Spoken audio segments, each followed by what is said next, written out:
Hi bag builders, it's Diane from Spencer Sewing Patterns. Just bobbing on briefly to give you a quick tutorial on applying a twist lock to a bag. Now these come in all sorts of shapes and sizes. The one I've got today will apply with screws on the top portion, and it has a backing plate and prongs for the bottom section, but you can get prongs on both sides, you can get screws on both sides, but it'll give you a good idea of how to apply them. These ones are actually from the trimming shop. They're quite economical. I'll put a link in below, but you can get them all over the place. They're really widely available. So the top portion, which I'm calling this one, is the one with the hole in it. And that's the one that goes on the flap of your bag. So this is my new Mighty Mini. So that will go on the flap of the bag. And the protruding twist section will go on the underside of the bag. So how to apply that? First of all, we're going to apply the top section because that's the one you're going to see, so we need to get that in the correct position. So we need to make a hole in the bag, and the hole we make in the bag, in the flap, needs to be the same size as the hole plus the screws on the back of this.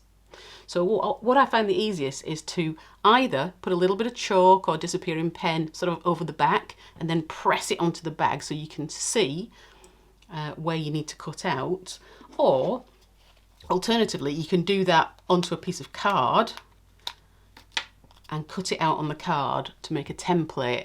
And actually I find that the easiest, particularly if you're using the same size all the time. You're going to be using it a lot. It's really handy. So that's what I've done today. As I say, you can just press that onto the bag itself. So let's apply this to our bag. I'll just put those to one side for the moment. I don't want to lose my screws. So I've already gone ahead and I've taken my template. I think this one was 2.5 centimetres up from the bottom edge, and I've marked it. I've just gone round it in a disappearing pen so I can see where I want to cut out. It's much easier than making stabs in the dark. So you can see what I've done. And then as an optional extra, you can stitch around that just maybe a millimetre, less than 1/8 of an inch around the outside of that, and it'll just hold everything in place. You don't need to do it. You can add a bit of glue afterwards. You can apply nothing afterwards. Just totally up to you. It's just a little extra bit of help when we're cutting it out. It'll hold everything in place. So now I'm going to cut that out. You can get dies actually that will cut that out for you, and those would be very, very helpful, but I don't own one, so I'm just going to chop that out. Tiny pair of scissors or a craft knife, whichever works for you.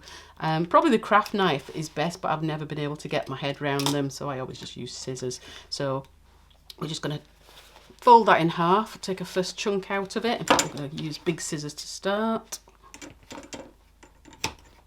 just so I can get in there. So you see that line I've stitched around it goes right through to the front, but that'll be concealed underneath our plate. You won't see that after it's applied.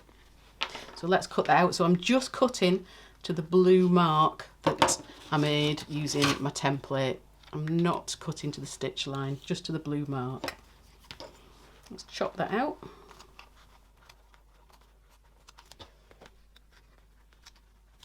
It doesn't matter if it's a little bit messy because it is going to be hidden underneath. You just have to make sure you've got rid of all the surplus fabric so there's nothing poking through the hole.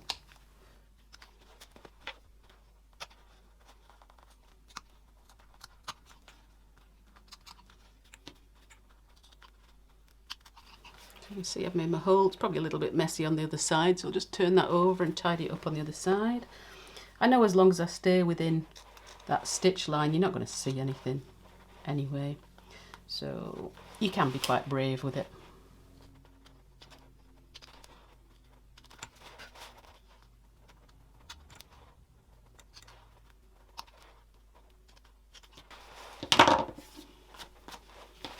There we are, let's have a look. Might not fit yet, but we'll have a try. So your plate would go sit on the outer of the fabric and we'd be pushing it through to the back, but we need to turn it over to look where our screw holes are sitting. So you can see I've just need to take a little bit more out of there. So just on that side I haven't cut quite up to the line.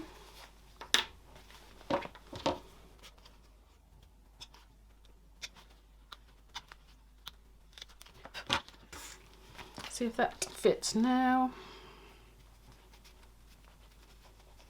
There we go, fitting nicely now.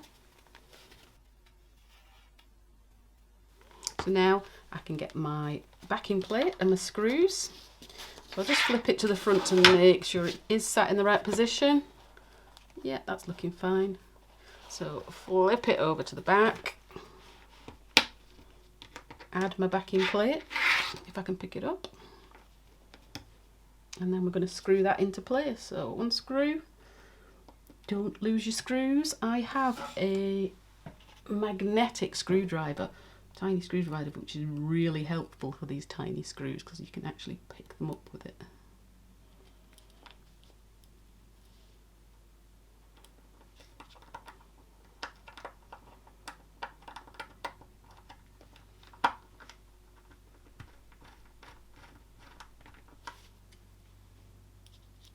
Second screw.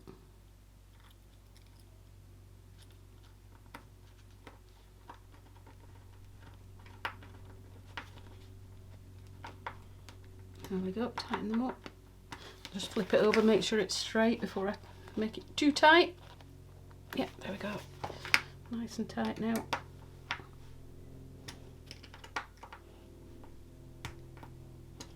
There we are.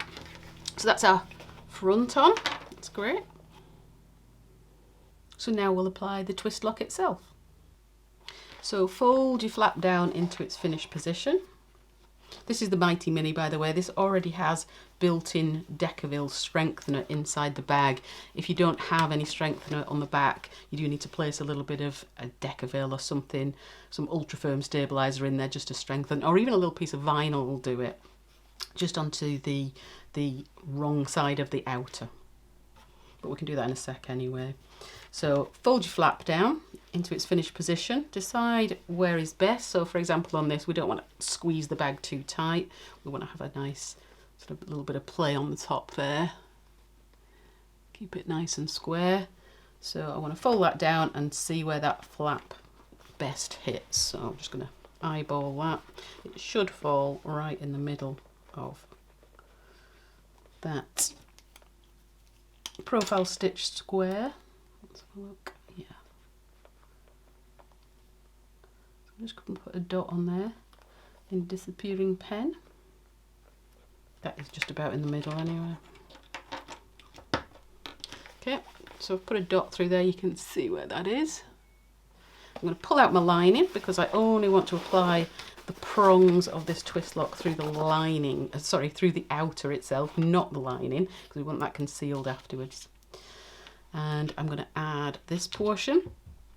Now, obviously, that's the centre mark. I've got two prongs on either side, so you can either use the washer, put that on and mark the lines on the washer, or you can use the prongs themselves to mark where they go, just with a little dot.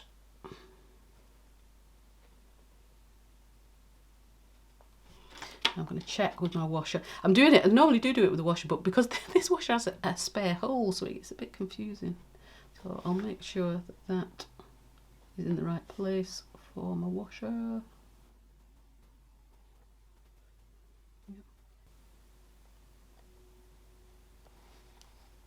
Yeah.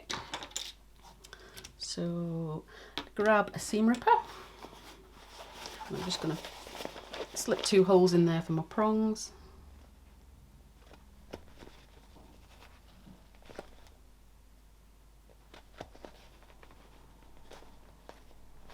If you're worried about going too far, you can put a pin at the bottom, but as I'm using vinyl here, I don't want to put any pin marks in it. And then grab your your twist lock portion, and push the prongs through. And then I've got my hand inside the lining, you can see there, and then just have a look inside. You can see the prongs. I'm just going to drop the backing plate in over the top of the prongs, and then I'm going to fold my prongs outwards. You can fold them inwards or outwards, the choice is yours. There, you can see that inside there. So pushing those prongs out, make sure it's straight. Yeah. And there we go, that's that applied. So now I can literally just stitch up the inside of my lining, tuck it back in. Oh, that's confusing. I put an extra pocket on that one if you're wondering why. I've got 2 pockets in that. Tuck it back in. And then that is our bag twist lock completed. So they really are quite easy. You've just got to be brave with cutting that hole. And I'm ready to add my strap to that bag now. Nice, I can go out later.